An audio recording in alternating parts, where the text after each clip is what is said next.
Coming up, as winter arrives at Stanedge Golf Club, Fame and CJ set out their future plans for the golf course.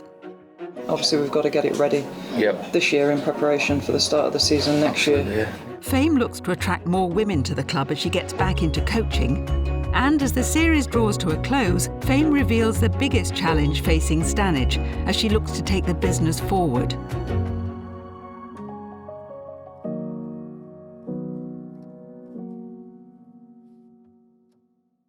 After a busy season with a series of developments to the golf course, Fame is sitting down with head greenkeeper CJ to reflect on their progress and plan ahead to improve the playing experience at Stanedge even further.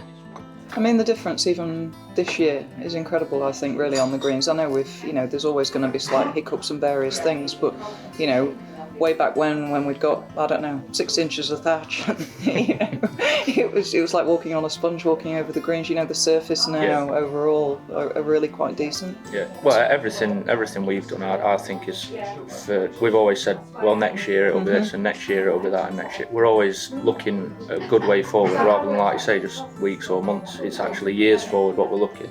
The standard of the golf course and, the playability out there is always on my priority list.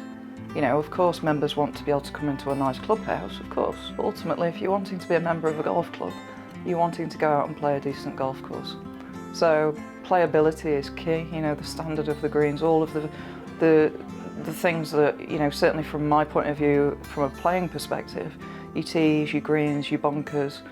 CJ and I touched on this earlier, the finery, if you like, of putting stripes down the fairway and in the rough. Yes, they're beautiful and they make the course aesthetically pleasing, but ultimately it's all down to playability. So having that kind of facility to do that is crucial.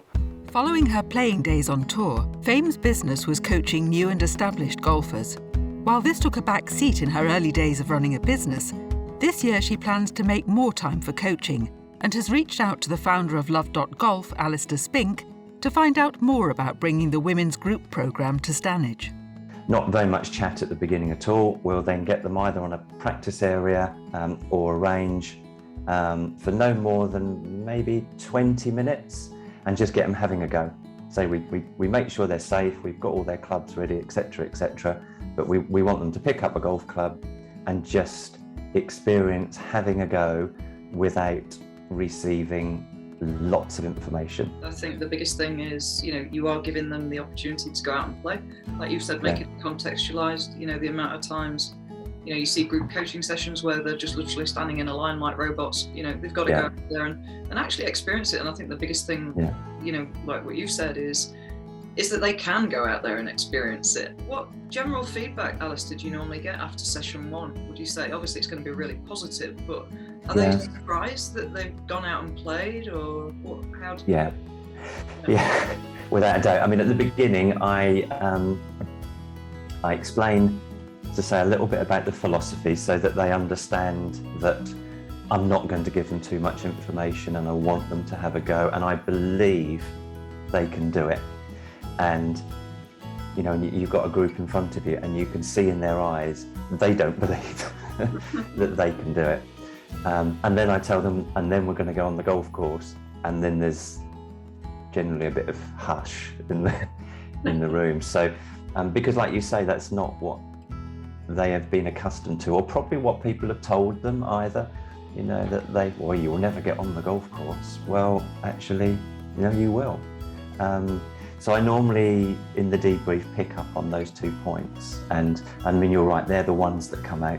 A very common would be, I can't believe you didn't tell me anything and I could hit the ball. Yeah. And number 2, I can't wait to get home and tell family that I was actually playing golf on a golf course. I think the golf industry as a whole has learned through COVID, and this is something that we implemented from day one here, that you've got to be adaptable and you've got to be flexible. The kind of regimented approach of you must do it this way, or obviously you're not welcome at the golf club, has had to, it's changed. And I think it's given an awful lot of people a slight kick up the backside. But they've had to look at their business model and go, okay, we are now dealing with changing circumstances, a modern world. People's needs are very different now. We're running a business. It wouldn't happen in any other business. You would literally, if you walk through the door of I don't know, another bar and restaurant, and because you'd got a pair of jeans on or such like, you wouldn't be turned away by the person that greeted you. You know, so we've got to be more open-minded. And I think the golf industry has realised that. I know everyone's spoken about having a boom through COVID, but like I've said, there's one thing having a boom, but now it's actually keeping them going forward. While the Stanedge Golf Club business has made huge strides forward in a short space of time, Fame admits there are challenges ahead if it is to continue to grow while staying true to its roots. It's a difficult one, isn't it, really? I mean, I never thought we'd be here so quick. I didn't. You know, I almost feel that we've kind of achieved my 5-year plan in 2.5 years, if I'm truthful. So that puts you in a kind of a bit of unusual territory, really, because you sit and kind of go, okay, this is what we've achieved in 2.5 years, but really this was probably almost the 5-year plan, and actually it was. So I'm not saying now that obviously we've not got a plan moving forward, because of course we have, but like I've said, the focus has to be heavily dominated on membership. And, you know, I don't mean that in a hypocritical sense, because, you know, I'm all for accessibility and I'm all for getting people into golf at grassroots. And like I've said, our core values will never change, and that won't change, but the focus changes a little bit. It has to. 3 years ago, Stanedge Golf Club had failed as a business. Having closed its doors seemingly for good, it was likely to become something other than a golf course. Despite its run-down state, one woman had a vision to not only resurrect the club, but transform it into a welcoming community venue. Fame knew change had to come quickly to attract new customers, and change it she did. With new staff recruited, a radical overhaul of the golf course, clubhouse and identity followed. Slowly but surely, curious customers came to see it for themselves and bought into Fame's vision. In early 2019, Stanedge Golf Club had 0 members. Today, it has over 250. Someone said to me, they said, well, how many of those 253 members were previous members here that were here, went away, left and have now come back? Do you know it's only 30?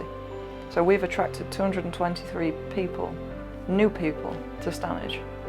And that's something that actually I am really proud of. Yeah. Achieving success hasn't been easy. Fame and her team have had to overcome a pandemic, rising costs, and increasingly expectant customers. Now Fame has the challenge to continue to grow and retain her membership while staying true to Stanedge's roots as a welcoming, accessible club for all. In nearly 3 years of ownership, Fame has thrown out the rule book on how golf clubs can be owned and managed. Now it's time for her to continue on her quest to change the business of golf.